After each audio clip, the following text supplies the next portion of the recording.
বাগে আনার জন্য সেটা ছিল হানি ট্র্যাপ। এখন যে ট্র্যাপ আনছে এটা হচ্ছে ইনফরমেশন ট্র্যাপ বা ডাটা ট্র্যাপ। এটা ভারতে আছে কিন্তু কাস্টমাইজেশনটা বাংলাদেশের তুলনায় ভিন্ন। পাকিস্তানে আছে, অলরেডি বন্ধ করতে সরকার বাধ্য হয়েছে ছাত্রদের এবং স্মার্টফোন ব্যবহারকারীদের চাপে, যারা টেকনোলজি নিয়ে বোঝে। এটা হয়তো আপনার কাছে নিউজ আছে কিনা আমি জানি না, এটা এখন ইন্টারন্যাশনালি সবাই জানে পাকিস্তানে এটা শাটডাউন হয়ে গেছে।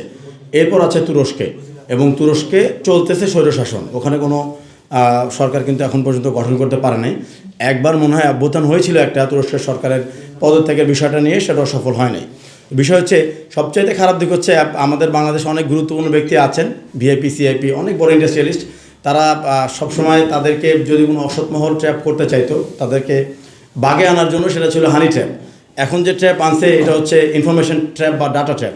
এটা দিয়ে যে কোনো বড় মাপের ব্যক্তিকে, অনেক গুরুত্বপূর্ণ ব্যক্তিকে বাংলাদেশের এই সিস্টেম এনিয়ার যদি বাস্তবায়ন হয়ে যায়, তাদের যেমন ব্যক্তিগত জীবনের তথ্য মানুষের কাছে চলে যাবে এবং তাদেরকে যে কোনোভাবে ব্ল্যাকমেলিংটাও ইজি হয়ে যাবে। Bashundhara public school and college 2026 শিক্ষাবর্ষে ভর্তি চলছে।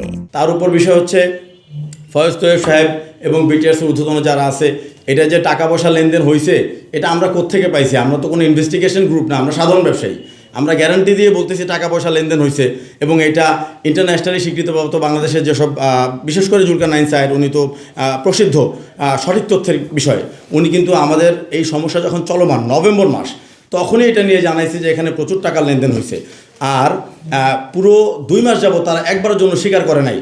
আমরা যাদেরকে অফিসিয়াল বলে আখ্যা দিচ্ছি, ম্যানুফ্যাকচারাররা একবারের জন্য স্বীকার করে নাই। তারা বারবার বলে আসছে যে ভাই, সরকার এনআইআরের একটা প্রজ্ঞাপন দিছে, আপনারা সরকারের সাথে, বিটের সাথে, এনবিআরের সাথে বসুন, আমাদের কেন দোকান শাটডাউন রাখতে চান? আমরা যখন বলেছিলাম আসেন আমরা সম্মিলিতভাবে শাটডাউন রাখি, আপনারা আমাদের সাথে একাত্মতা ঘোষণা করেন, হয়তো বা সরকার বুঝতে পারবে প্রবলেমটা অফিসিয়াল বা আনঅফিসিয়াল কারোই না, পুরো মোবাইল ইন্ডাস্ট্রি।